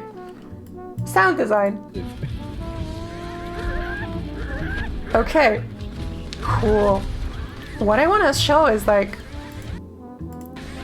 this bit. I got hit. This guy continues attacking. On what was this guy? What was this guy's name again? On Abuk. Yes. On Abuk's screen. He's not even close to the fucking hitbox. He's not getting hit stun. But health is draining. These hits are hitting on this guy's screen. The guy that's doing the kick. These hits are hitting on the guy that's doing the kick screen. But they're not hitting on this screen. What does this mean? It means, you know when I said the dedicated server is the version of the game you can trust? That's not how they did it. How I'm assuming they did it is this guy says I hit, the dedicated server passes on. That's it. The dedicated server does not really fucking care. This thing says I hit, dedicated server passes it on. And what they're not even syncing like hit stun, right? So on this guy's screen, come on Twitter, you can do this, Twitter. Jeez.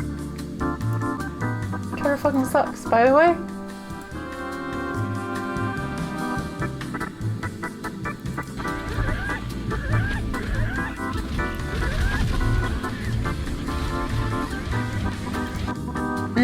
Cool. So this guy's kicking. This guy says I hit this guy. The server's like, okay.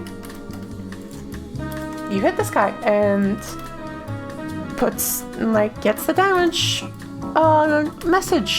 messaged, okay, you got hit. And this guy's like, I got hit, I guess I got hit. But this guy, the dedicated server, is not syncing state. Because if it was syncing state, if there was like a central kind of game that was run here that we trust, Hunter, please, I'm explaining it. Seems like the sync is messed up. Thank you. Go back and watch the video. I'm explaining it now. So this guy is telling the server, I'm literally making like a technical explanation. Chill, I got this. This guy is telling the server, not you. God, there's 2 hunters. Hunter stuff, you're fine. Raging Hunter. I meant, fuck, sorry. God! You two meet. You two should kiss. I kept mistaking you for each other. Anyway, so, this guy says I hit. Server passes it on. This guy says I got hit. He got hit. But, if we had a kind of game on the server that we could trust, the server will also say, okay, actually you're in hit stun. We don't... we are relying on each client to locally check if they're in hit stun. If I got hit on my screen, I'm in hit stun. But if you hit me on your screen, I lose health anyway. It's like, though completely wrong things are being synced and the completely wrong things are left client side. Again, if you hit me on your screen, I will lose health.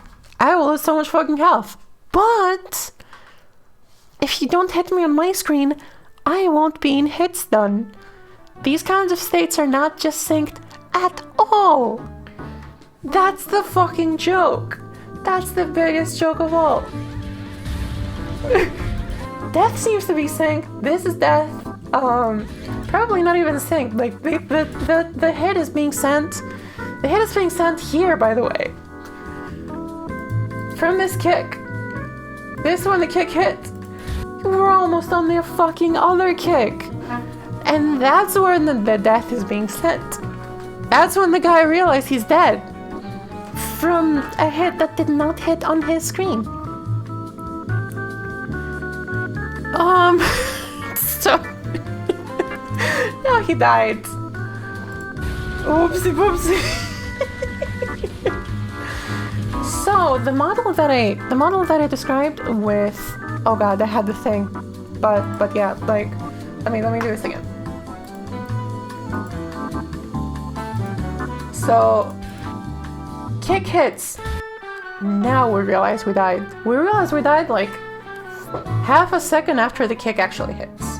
So kick hits here. We realize here.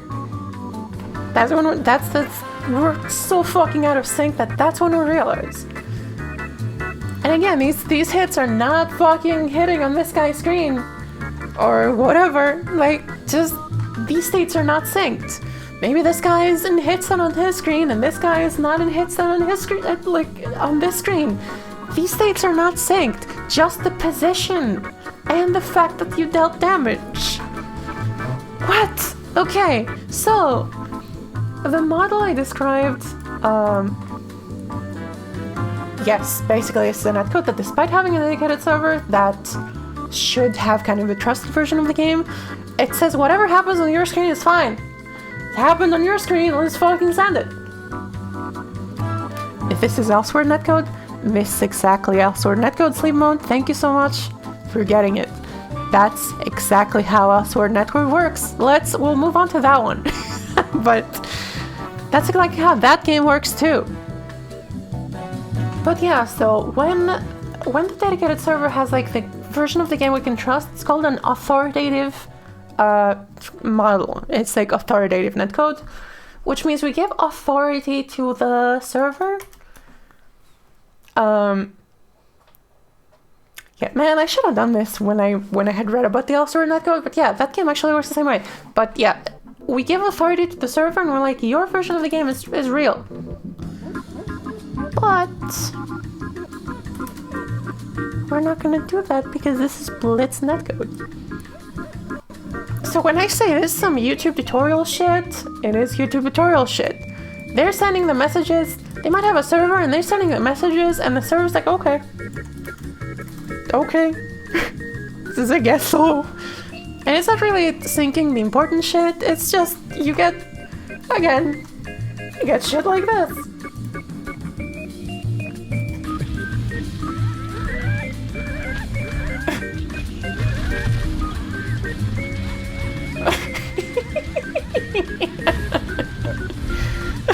You get shit like this.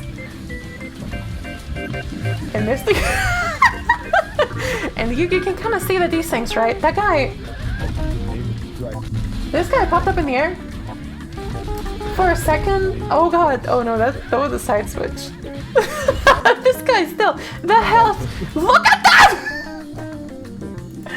The health is deleting, right? So I'm thinking this is a local player, and this is the I'm about to show you the Blossom Web Super, my buddy. So this is the local player, I think this is the network player. The fucking hit stun is not synced, and not only that, on that guy's screen, He did a fucking reversal or some shit that this beam is. Oh my. He's just walking. The animation state is not being synced. He just sent to the server, I did this fucking beam shit. And the server's like, I guess you did it. And it goes back to the other guy. On my screen, he's getting hit. He's losing health. On my screen, he's getting hit. He's losing health. On his screen, he's doing a reversal. It's like, God. I can't tell what the fuck. This guy just recovers instantly. It's... What the fuck? Level up!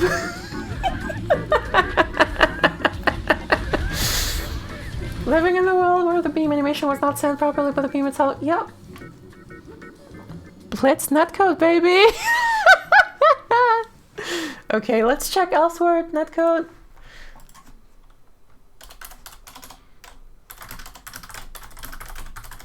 Plus on web elsewhere. Is it this one? Yeah. This is the same shit. What the fuck happened to this page? Was it always out of center? Okay, whatever. Anyway, yeah, this is... I would highly recommend you guys get this fucking... I think I got an archive. Or something. Whatever. This game's ass. Netcode is on the... God, I have to... This IFC game. I love how it says IFC games.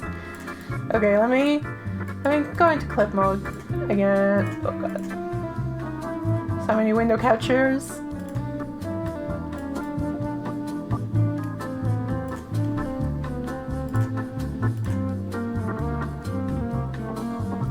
Yeah, so as you can see, like, this guy was kind of just getting hit from just you doing shit on your screen.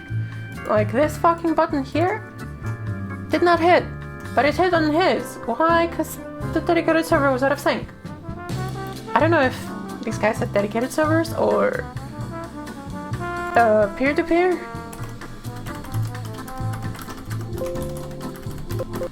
It doesn't say. Who knows? But basically, like, it hit on my screen, it didn't hit on your screen, or it hit on your screen, it didn't hit on my screen, and we gotta trust one. Gotta trust one of them. And the super flash is not synced across players. You send the super flash message, like, it might arrive late, and you're stuck in super flash. Well, I'm out of super flash, even if it arrives late. You have modern shooters like Overwatch and shit that have abilities. And basically those tend to have custom solutions for this shit, for making sure that that shit's in sync. So every time something important happens, it kind of goes across at least with like at least a time code, right? So that when I ult, you know exactly when it happens, and when you ult, like, when I ult, the server knows exactly when it happens, and if you ult like a millisecond later, the server can calculate the outcome, like, a lot more accurately than just relying on which one comes first. And that's kind of how, in general, how these games do it. When it comes to, like, syncing client side and server side, because if you don't have client side prediction, you're gonna press W and then you're gonna move forward like half a second later. There's gonna be input delay if you don't have client side prediction. So in regular games, you just fucking do your shit and then it periodically syncs. And that's also how these games do it. But the syncing is bad, and that actually doesn't work for fighting games because you need to be in sync all the time. Fighting games, I can't say they've solved this because it's kind of increasingly getting more difficult to make a fighting game that is actually deterministic. Fighting games have solved this for ages. When you press an input in one fucking frame, it will always do the same fucking thing. You could go back in a save state and press the same button again on a frame and it will do exactly the same thing every time. And that just means we just send inputs. And then both games are in sync. That's it.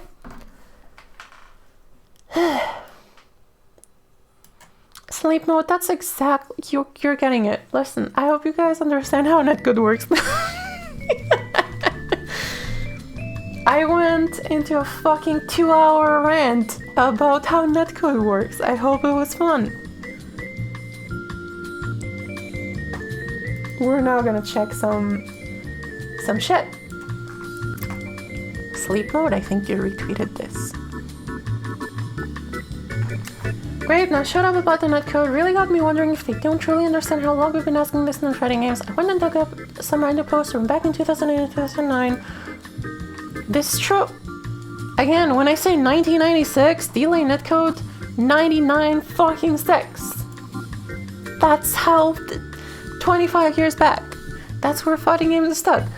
The thing I take offense to a tiny bit is, oh no, even lied and said Street Fighter 4 wouldn't because it was demanding. Here's the interview. Anyone here that knows me, that's Seth Killian. Anyone here that knows me knows how impressed I am with GGPO.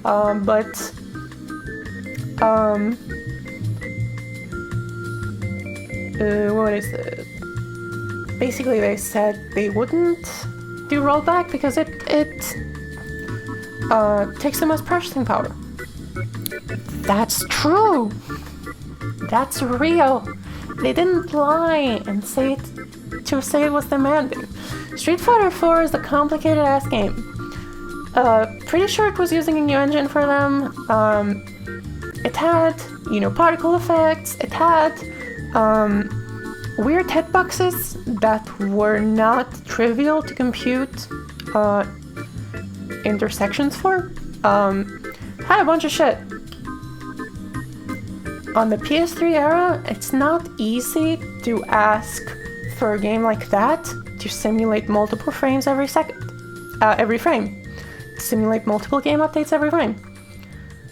I 100% believe on the PS3 era, Street Fighter 4 PS3 didn't, and Xbox did not have enough processing power to process 3, 4, 5 frames of Street Fighter 4 every frame. Because that game is a lot more complicated than HD Remix. HD Remix is a fucking sprite-based game. It's easy as fuck. And that's also why it's a lot easier to do rollback for emulator games. It's easy. It's easy to save and load states. Especially when emulators already kind of have that shit figured out for you. But it's easy to save and load states. When you're saving and loading states, you have to think about audio. You have to think about fucking particles, you have to think about collisions, you have to re-simulate so much shit. And if Tekken is chugging now on PS4 because they can't fucking simulate 6 frames of rollback, Street Fighter 4 on PS3, nah.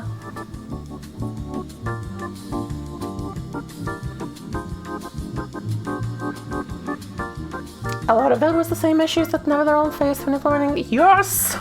Thank you! NetherRealm has a good ass talk that goes into rollback. Let me find it.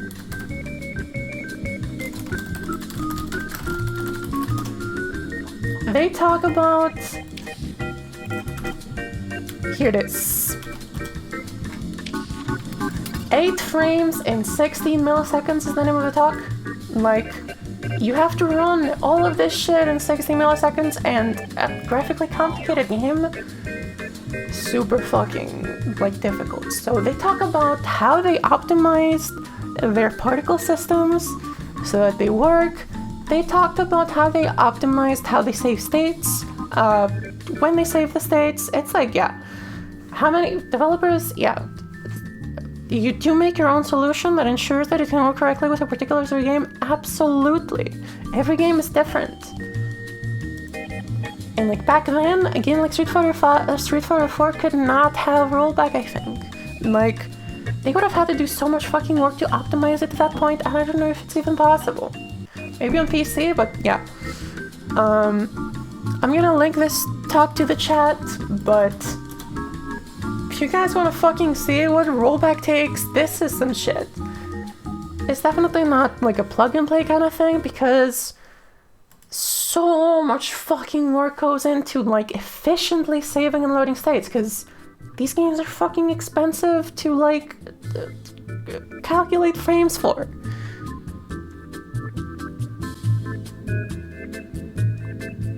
Yeah, the performance requirements. Exactly, that's exactly what I'm talking about right now. Like Street Fighter 4, the idea that Ono lied and said Street Fighter 4 would not have rollback because it was too demanding, that's not a lie.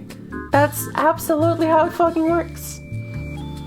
And you do need to plan for rollback early on in development. Yep, retrofitting the rollback is a pain. It's disgustingly bad. It like, people talk about netcode, right? People talk about netcode. They think netcode is a central thing. When it comes to traditional delay games, netcode is a central thing. It's how you send and receive inputs. Cool. When it comes to literally anything else, there's so many things that go in and out of those kind of systems. There's so many things that it interacts with. It's no longer really netcode. It's so many things syncing and doing shit that it's no longer netcode. It's built into the entire fucking game. Arika retrofitting rollbacks into Fexel. Yep, that was a lot of fucking work. It helps that their game was kind of simple, but yeah. Especially NRS. NRS had their own engine. Yeah. So, rollback's expensive. And that's also why, like, ArcSys didn't want to do it. I'm pretty sure most of their games had kind of a common code base that they just don't touch anymore. And then, you know, they did it. It's an investment. But everyone should start doing it right the fuck now, because every game that doesn't have netcode, that doesn't have rollback, is gonna be dead. Anyway, what else? Send me your favorite rollback deniers. I think now we're in the rollback deniers. I think I explained how netcode works. I explained TCP and UDP shit. I explained rollback. I explained authoritative servers. I explained modern netcode. You guys should have PhDs on this shit. Alright. Anyway, here's a cool ass rollback denier. Random FG comment. 99% of FGC players I hear screaming for rollback don't actually have any idea what they're talking about. It feels better, it's really not any better or worse than the alternative. It's a classic case of survivorship bias. FGC players get salty when they drop combos, but they don't get salty when a 3-frame rollback screws their neutral game because it's harder to see. Here's where this person's coming from, right? This person's coming from the idea that they think that everyone who like screams about rollback is someone who like lost because of delay. Like, oh, if this was like 5 delay instead of 8 delay, I would've won. I would've not dropped my combo. This ain't it, chief. This ain't it. We want rollback to play these fucking games. We don't fucking... doesn't matter. Like, jeez. It feels better because it is better. Yep. The delay is lower and the hitches are masked better. So, yeah, it is better. Like, this person is saying that it doesn't make a difference in performance. In player performance, they're both bad, is what this person says. I would like to disagree, but that's the kind of point they're making. That's not an invalid point, that's definitely a kind of discussion. But that's not why people ask for rollback. People ask for rollback because they want to play the fucking games in the first place. I'm not complaining about rollback because, oh, I'm gonna drop my 2-frame link at 6-frame delay. I'm complaining about not rollback because I cannot play my favorite fucking game at 6-frame delay. It was not designed to be played that way. If you guys have any more rollback deniers, let's go. Blitz Netcode.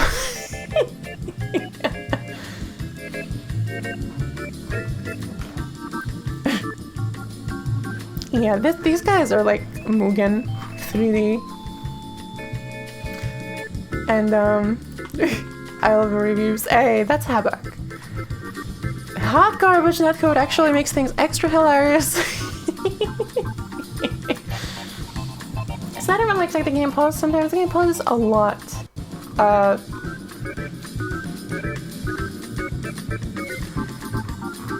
Yeah.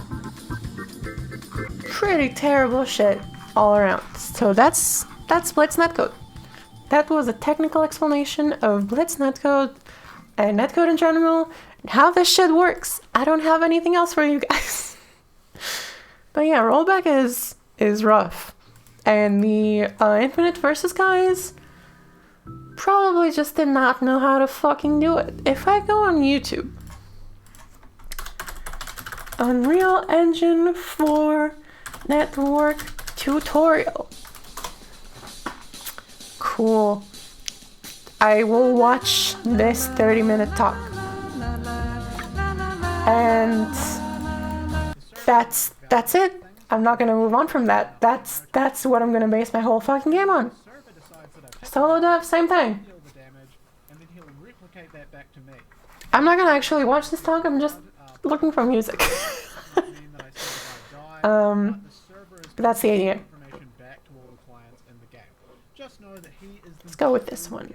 Now, in an ideal world, right, we'd have the servers playing the game. Yeah, so the type of netcode that so the type of netcode that I described, I don't think the guy thinks he knows everything, but I think he definitely markets it as if he knows everything. As if he's like, well, these guys don't really know what they're doing. We can do better with Blitz Netcode. But what tips me off is like the kind of netcode that Blitz Netcode implements is exactly the kind of netcode that is very easy to do in Unreal 4 and also built in. Like most engines kind of come with the with built-in kind of syncing of shit and RPCs and all that kind of everything you would need to do messaging as it is done in a traditional client-server kind of architecture, modern game netcode. I'm not saying, I am saying that's probably why. That's how it started, and yeah, that's why it's done the way it is, because there's a tutorial about it. And it's easy to do in Unreal. Without thinking of whether it would work instead of, They didn't stop to think about whether they should. But yeah. I hope you guys had fun. I went on a 2-hour fucking rant about how GGPO rollback netcode is a scam, and how Blitz netcode is the second coming of Jesus Christ himself. Hope you guys had fun. I love ranting about this shit, so if I have a good chance to do it, I'm gonna go now. Thank you so much, guys. Thank you so much for stopping by. See you. I might edit this pod and get it on YouTube in like a condensed form, maybe. We'll see. Thank you so much, guys. See you.